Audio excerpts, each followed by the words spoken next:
Welcome back to my channel baby Kavya official. First అయితే అందరికీ happy Vinayaka Chavithi.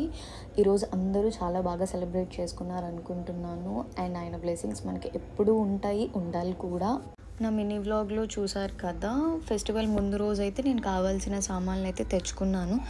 నార్మల్గా అయితే నేను వేరేలా చేసుకుందాం అనుకున్నాను, బట్ సడన్గా ఫెస్టివల్ రోజు మార్నింగ్ నాకు ఫీవర్, స్టమక్ పెయిన్ వచ్చేసింది.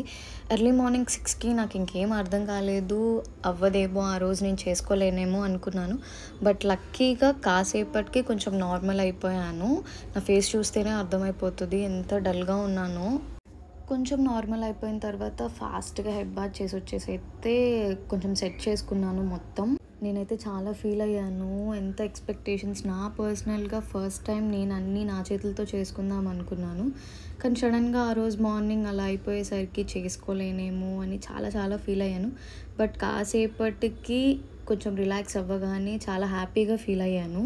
డెకరేషన్ నేను చాలా బాగా చేసుకుందాం అనుకున్నాను, కానీ అప్పటికే లేట్ అయిపోయింది అండ్ నాకు ఓపిక కూడా అంతగా లేదు. ఫుడ్ పరంగా అయితే ఆల్మోస్ట్ నేను అనుకున్నవన్నీ పెట్టుకున్నాను. మొత్తం నేనే చేసుకుందాం అనుకున్నాను. డెకరేషన్, ఫుడ్ ఐటమ్స్ మొత్తం అన్నీ నేనే చేసుకుందాం అనుకున్నాను. బట్ నాకు ఓపిక లేదని చెప్పేసి మా అమ్మమ్మ, అక్క వాళ్ళు తొందరగా నాకు అవన్నీ అయితే సెట్ చేసి ఇచ్చారు. మనం అనుకున్నది కంప్లీట్గా కాకపోయినా గట్టిగా అనుకుంటే ఖచ్చితంగా కొంచెమైనా జరుగుతుందని చెప్పేసి నాకు ఆ సిచ్యువేషన్ వల్ల అయితే అర్థమైంది. ఎందుకే నేను ఎంత ఉన్నా కానీ ఫస్ట్ ప్రిఫరెన్స్ దేవుడికే ఇస్తాను. నేను చాలా చాలా నమ్ముతాను. ఎన్ని ప్రాబ్లమ్స్ వచ్చినా, ఎలా ఫీల్ అయినా మనస్ఫూర్తిగా అనుకుంటే జరుగుతుందని చెప్పేసి నాకైతే చాలా నమ్మకం. అందుకనే ఎక్కడికైనా వెళ్ళాలంటే ఫస్ట్ నేను టెంపుల్ అని సెలెక్ట్ చేసుకుంటాను. ఆ రోజు నేను బాధపడలేదు అని చెప్పను, కొంచెం బాగానే ఫీల్ అయ్యాను. ఎందుకంటే ఫస్ట్ టైం చేసుకుంటున్నాను కదా, డెకరేషన్ వైజ్గా అయితే చాలా బాగా చేసుకుందాం అనుకున్నాను. బట్ అది జరగలేదు, అందుకని కొంచెం బాధ అనిపించింది. బట్ చేసుకునే పూజ మనస్ఫూర్తిగా చేసుకుంటే చాలు, అదొక్కటే మెయిన్ అని అనిపించేసి ఇంక కొంచెం ఆ టైంలో నార్మల్ అయ్యాను. మీరు చూస్తేనే అర్థమవుతుంది, నా ఫేస్లో అస్సలకి స్మైల్ లేదు. ఎందుకంటే ఫుల్ నీరసంగా ఉంది అండ్ కొంచెం బాధలో కూడా ఉన్నాను. ముందు మినీ వ్లాగ్లో చూసినట్టయితే నేను ఆ సామాన్లు కొనేటప్పుడు నా ఫేస్లో ఎక్స్ప్రెషన్ ఎంత ఎక్సైట్మెంట్ ఉంటుందో అర్థమవుతుంది. అప్పుడు ఎంత హ్యాపీగా ఫీల్ అయ్యానో ఇక్కడ అంత చాలా బాగా బాధపడ్డాను. ఇంక ఇదంతా పక్కన పెడితే పూజ అయితే నాకు చాలా బాగా జరిగింది, చాలా హ్యాపీగా చేసుకున్నాను. నేను ఏం కోరుకున్నా, ఎన్ని పూజలు చేసినా, ఎక్కడికి వెళ్ళినా ఇవన్నీ నా ఫ్యామిలీ కోసమే. నేను వాళ్ళతో ఉన్నా లేకపోయినా ఏ సిచ్యువేషన్లోనైనా సరే వాళ్ళంతా బాగుండాలి అండ్ నేను చేసే ఏ పనైనా ఆ బ్లెస్సింగ్స్ అన్నీ వాళ్ళకే ఉండాలని కోరుకుంటాను.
ఇంకా హారతి ఇచ్చేటప్పుడైతే నాకు బాగా కళ్ళు తిరిగాయి. ఎందుకంటే ఎర్లీ మార్నింగే మెడిసిన్ వేసేసుకున్నాను, ఏం తినలేదు. అందుకని చెప్పేసి చాలా వీక్ అనిపించేసింది. ఇంకా వినాయక చవితి రోజు పూజ చేస్తే కన్ఫామ్గా కథ అయితే చదవాలి. ఇంకా నేను కంప్లీట్గా కథ చదివేశాను. ఆ కథ చదివేటప్పుడు చాలా ఇంట్రెస్టింగ్ అనిపిస్తుంది. నార్మల్గా అయితే బయట పూజ జరిగేటప్పుడు పూజారులు ఆ కథ చెప్పిన తర్వాత మనకి అక్షింతలు వేస్తారు. ఆ రోజు అక్షింతలు వేయించుకుంటే చాలా చాలా మంచిది, వేయించుకోవాలి కూడా. బట్ నేనైతే ఫెస్టివల్ రోజు అక్షింతలు వేయించుకోవడం అనేది మిస్ అయిపోయాను. ఎందుకంటే పూజ చేసిన తర్వాత ఇంకా నేను ఆ రోజు డే అంతా వీక్గానే ఉన్నాను. నేను ప్రేయర్ చేసుకునే వే చూస్తే చాలా హార్ట్ఫుల్గా ఎన్నో కోరికలు ఉన్నట్టు అనిపిస్తుంది. నా ఫేస్లో ఎక్స్ప్రెషన్స్ మారిపోతాయి. చూసేవాళ్ళు వామ్మో ఈ అమ్మాయికి ఎన్ని ప్రాబ్లమ్స్ ఉన్నాయో అలా పెట్టుకుంటుంది, ఏడ్ చేస్తుందేమో అని అనుకుంటారు. బట్ నేను ఎప్పుడూ ప్రాబ్లమ్స్ ఉన్నా లేకపోయినా దండం పెట్టుకునేటప్పుడు నా ఫేస్లో ఎక్స్ప్రెషన్స్ ఖచ్చితంగా మారిపోతాయి.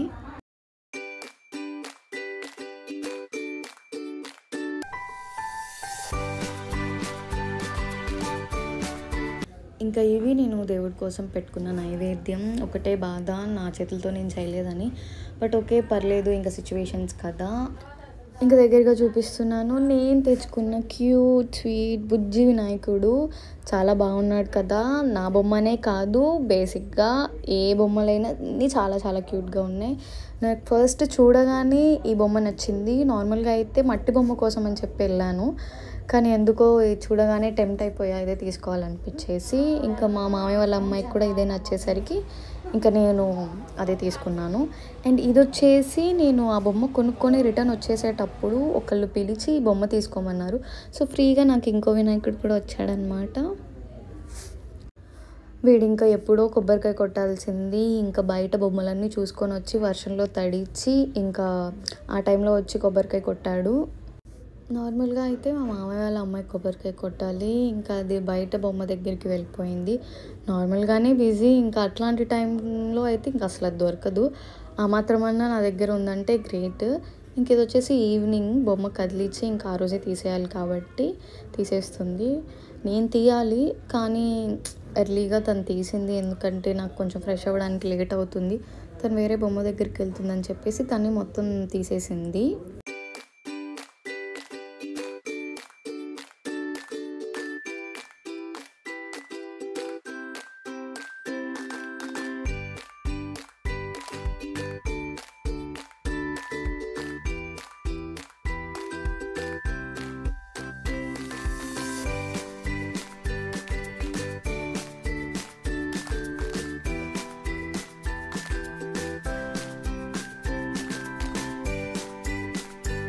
సో ఇంకా నా ఫెస్టివల్ డే అన్నది ఇలా జరిగింది. హోప్ మీ అందరికీ ఈ వీడియో నచ్చింది అనుకుంటున్నాను. నచ్చితే please do like, share and subscribe to my channel.